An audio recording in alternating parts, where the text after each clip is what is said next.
Mr. Speaker, this year, job creators should expect significant changes to the federal wage and hour laws, throwing yet one more hurdle in front of them and their employees as the U.S. Department of Labor, the DOL, finalizes new overtime regulations under the Fair Labor Standards Act, or the FLSA. The basic premise of the FLSA, which applies to many Pennsylvania employers, is that if you're receiving a salary, it must be because your employer is cheating you.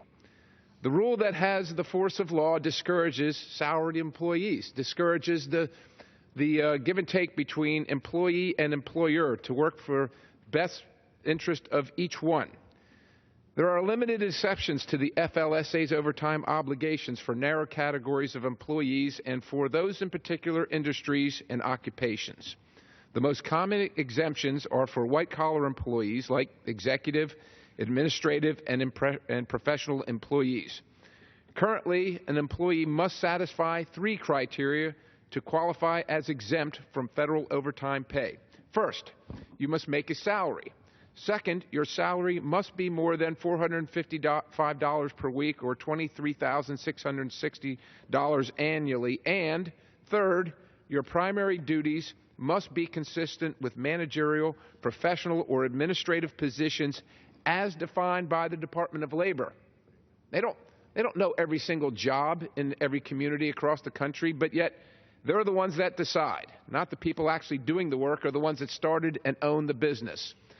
Last year, the DOL proposed arbitrarily increasing the salary threshold to $50,440 per year, a 113% increase. Just arbitrarily said that's the way it's going to be.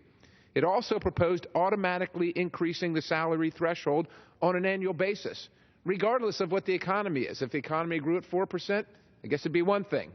Or if it didn't grow or it grew at 0.3%, which is what GDP is currently, it would still go up. Again, just arbitrary. And this doesn't come from Congress. This isn't bandied back and forth between the Democrats and the Republicans, between the House and the Senate. This is just bureaucrats making a rule, the force of law. These proposed rules will bring sweeping changes to federal wage laws, and they will be especially burdensome on rural areas like central Pennsylvania. They'll also significantly impact local governments, nonprofit organizations, and small retailers, among many others. Because of this rule, for instance, a dry cleaner that I met with recently simply is going to have to make a choice. They're either going to hire fewer people or raise prices for their customers. I recently met with county commissioners in the district I'm privileged to represent, and if the requirement is raised as DOL proposes, 50 county employees will be affected, which will result in either fewer employees or nearly $400,000 in expenses for the county moving forward. And how do you think they're going to offset those costs if they don't lose those employees or fire those employees? You guessed it. You and I are going to pay, the local taxpayers. I also met with the YWCA in my district, a nonprofit organization.